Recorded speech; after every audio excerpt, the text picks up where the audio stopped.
Hey, this is Mad Movie Mark on the Mad Movie Mark Movie Review. Thank you for joining me as I review the 2023 Indian Hindi language comedy drama Laapataa Ladies. जरूर लड़का में कोनो खोट होगा. Hey, well, that's not true. I hope that's not what you guys think. I feel like I'm pretty sane up here.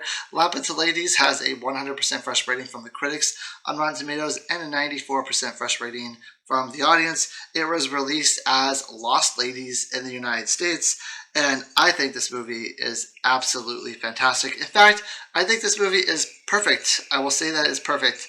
It has got some phenomenal writing. It has a character arc in this movie that leaves you breathless at the end because it is such an amazing character arc. It is something that you wanted but didn't think that was actually going to happen. This movie is filled with drama. It's filled with suspense. It's like a roller coaster of emotions. Phenomenal acting all the way around. Tremendous script. Great cinematography. I love the set pieces in this movie. Everything's perfect. It's just such an amazing movie. I cannot rave about this enough. Like, I would watch this all day, every day, if you asked me to. It is that good. So, what this movie is about, we have a bride and a groom. In the beginning of the movie, the bride is named Pool. The groom is named Deepak. They just got married and they are on their way back home from where they got married. It was a very big ceremony. They're going on a train. There's like multiple stops on this train to get back to where they're going. Now, when they're on the train, this little area that they're sitting in, so Pool is all dressed in red. She has like a hood over her head that's like red and black hood, so you can't see her face. And there's like three other wives who are sitting next to her that are dressed exactly the same way. So they all got married at the same time. And at first, like, I go into these movies not knowing anything about them. For a lot of them, I don't read any synopsis. I don't read anything at all. I just go into the movie, and I was watching this. I'm like, wow, that's not good. They're gonna mix these people up. That's exactly what happened. So Deepak has to get up and go get something, and when he goes to get something, the girls kind of rearrange each other because other people are getting on the bus or the train, and they need space, and they're shuffling around. And so he gets back on the train, and he thinks he's sitting next to his wife, and then he gets off the train, and he gets back to his village. Now, she doesn't say anything. This is the wrong wife. It's not his wife. But she doesn't say anything until they get back to the village, and it's time to unveil who she is. And it's a completely different person named Jawa. But she gives herself a different name than Jaya. She says that, I don't remember what name she gives, but she gives him a phony name. And they're like, how could you get the wrong bride? How could you take the wrong bride home? And she's like, honestly, it was an honest mistake because we were all dressed the same. There's no way he could have known that I was a different person. They're like, well, why didn't you speak up? And she said, well, like, I've been told not to speak up, like, against men and stuff. Like, I just keep my head down. I can't see anything in front of me. This veil makes it really hard to see. All I see is my feet. So, I didn't know one way or another who I was with. So, of course, Deepak is frantic, and he jumps on like the next train to try to find his wife. He's looking everywhere. He has everyone in town looking for her. The only problem is, it's a hilarious problem, is that he has one picture of her, and the picture is of her in her red dress with her head covered. So no one can see what she looks like.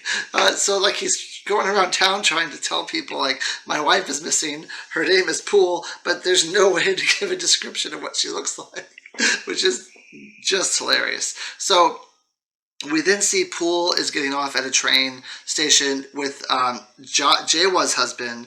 He gets off and he kind of leaves the train and he goes to talk to his family members, and then she gets off and she's completely confused because she doesn't see Deepak anywhere. She's like frantic. She looks like she's like 15, 16 years old. I think she actually was like 16 years old when she made this movie, because I think she's 17 now, but she looks incredibly young. And because she looks so young, you are just as frantic with her, and you can tell that these two people love each other, that they are each other's world, and that she is just like taken aback. She has no idea where she is. She has no idea where her husband is. And the problem is that she doesn't like know basic things. So like she doesn't know what village she is from. She doesn't know what village her husband is from. She doesn't know like anyone's phone number. Like the husband knows all this stuff, so there's no reason for her to know any of it. So she doesn't. She doesn't know anything. So like when she tries to seek help, she can't really tell anyone anything. She says, "I lost my husband at the train station. Don't know where he is," and it leaves for a very hard situation for her. She's stuck. She has nowhere to go. She has no one to turn to. The husband that she wound up with is a jerk. He's a terrible person. He doesn't care that he can't find his real wife. He doesn't, like, he goes to the police station and he tries to file a report that he can't find his wife, but it's because like she has all the jewelry and stuff. Like she has all this like important, expensive things that he wants back. Like he doesn't care about her at all.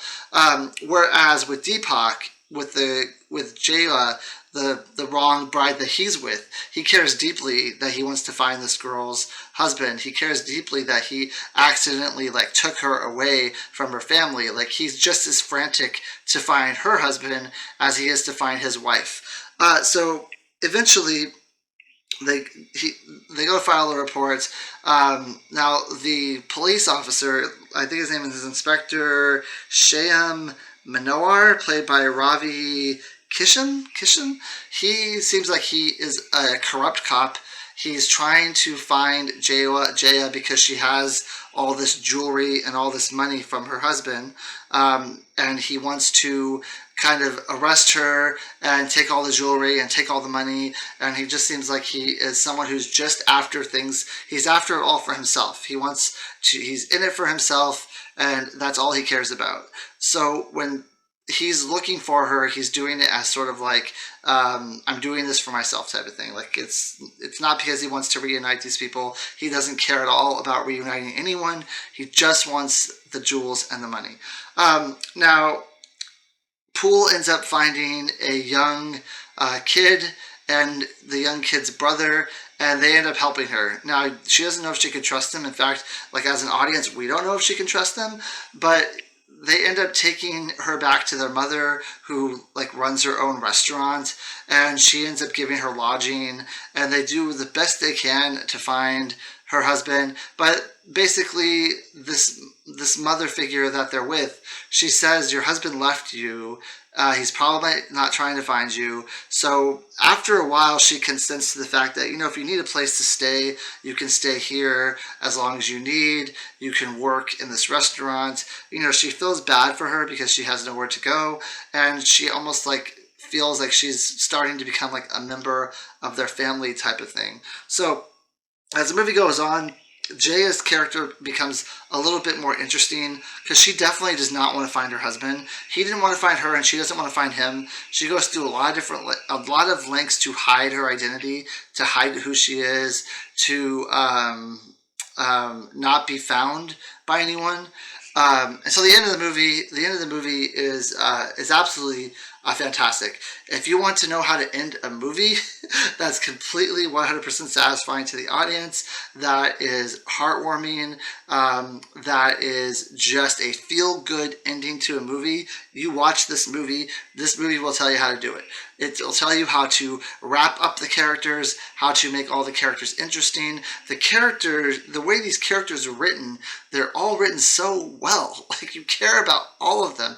Even like the ones that are not good people, you still care about them immensely just because they're so well written. They're such a big part of the entire plot line that you just at the end of the movie is such a huge uplifting achievement that I couldn't believe what I was watching. It's fantastic. So at the end of the movie, they basically bring Jaya in and they say that she like stole all these jewels from her husband, and that she doesn't want to be found because she has all this money from him, and she's like she's done this in the past. They're making a lot of assumptions. She's done this in the past to other husbands. She's just this girl who goes around, gets married, leaves, and takes all the money and everything. Now the problem with this is that Jaya, earlier in the movie, off camera, we didn't see it happen, but she asked one of her friends to make a like wanted poster for Poole, because during the wedding, this girl who is an artist, she saw Poole, she remembered visually what Poole looks like, so she asked her to make this wanted poster, and then Jaya went and and put it all around town so that everyone could see it. So like if she's not interested, if she's only after the money and she's not interested in like Deepak finding his wife and not interested in Poole being reunited with him, then why would she do these wanted posters? And then finally she comes clean and she says, look, the reason why I'm doing all this is because I don't want to marry my husband. I am extremely smart. I want to go to college. Like I went to school and I was like number one out of 800 and something kids. I don't want to do this arranged marriage. He's a terrible person. He would never let me go back to school. He would never let me be my own person. He would never let me like be a free thinker like I want to be. So I'm trying to get away from him as much as I possibly can. That's all this is about. Like if I have all this money from all these jewels and stuff, it's going to go to college, it's going to go to school. Like, there's no bad motives here. You guys are just making assumptions based on me being a woman and based on who I am. And then she says, like, I do not want to go back with him because he's going to be abusive and he's not going to let me go to school and be the person that I want to be. Now, the cop, he's like, well, I already called him down to come get you because you are his wife and you did leave him and he deserves to be reunited with his wife and to get his jewels back and all this stuff, get all of your stuff back and everything. And like he deserves to know where you are and all this stuff. And then at the same time, Poole has seen the wanted posters and she's trying to get back to Deepak, and they are able to call the person who Poole was with, that woman who's like the mother figure, find out where she went. She went on a train. So Deepak goes to meet her. And then when Jaya's husband comes down, they give him back the stuff. And the cop says, I can't let you go. I can't let Jaya go with you because she's an adult and she gets to make her own decisions. And I'm pretty sure that you've been married in the past and bad things have happened to your wife. And I'm not saying that you killed her. I'm not saying that you did anything bad to her, but we could open up an investigation. It could be a very long investigation. It could be very bad for you. And basically, like, I'm not going to let you take her because she's her own person, which is huge because this cop, up until this point, only seemed like he was in it for himself. He seemed like he was just after Jaya because she was a woman and because she had money.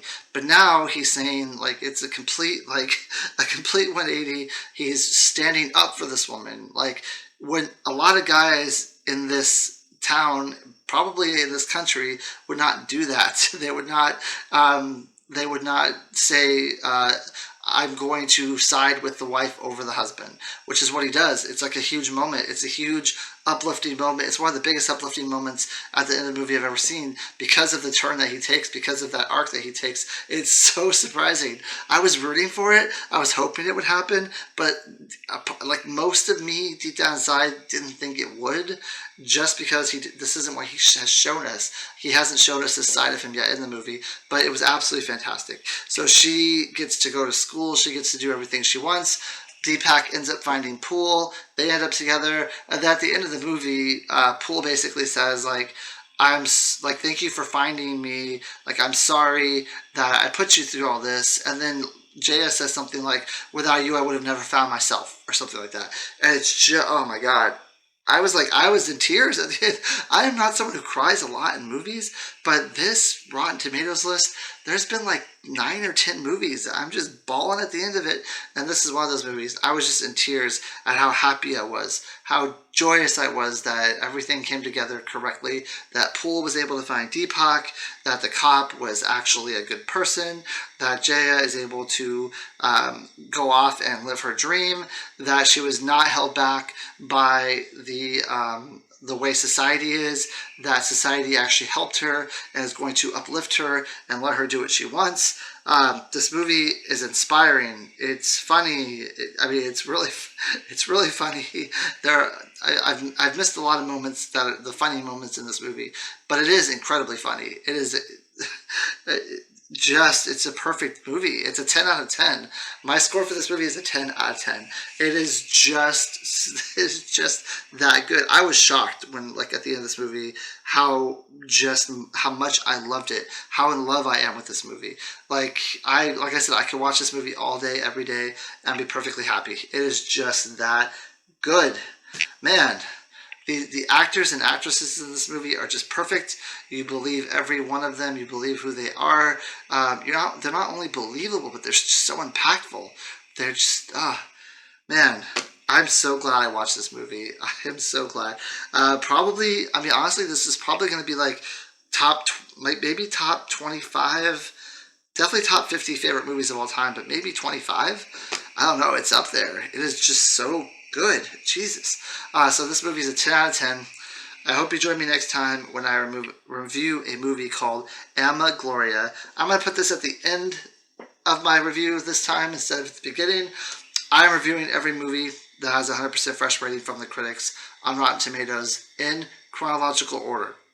I started in the 1920s with the movie The Golem, how he came into the world, and now I'm at 2023. I have 6 movies left to review for a total of 257 movies, and once I'm done reviewing all of them, I'm going to come out with a list where I rank them from worst to best. That list is probably going to take me weeks to come up with. It's going to take me a long time to do, but that is the plan. This has taken 2.5 years to finish all the way through, but I am so happy that I've done it because this whole process has been amazing. These movies have been great. I found a lot of movies that I would have never heard of, would have never watched before had I not done this challenged myself. But anyway, a movie called Ama Gloria is next. I think it's French. I watched it already. I think it's French. I'm trying to remember what language it's in, but that is my next movie that's coming up. Thank you. Hope you have a great day.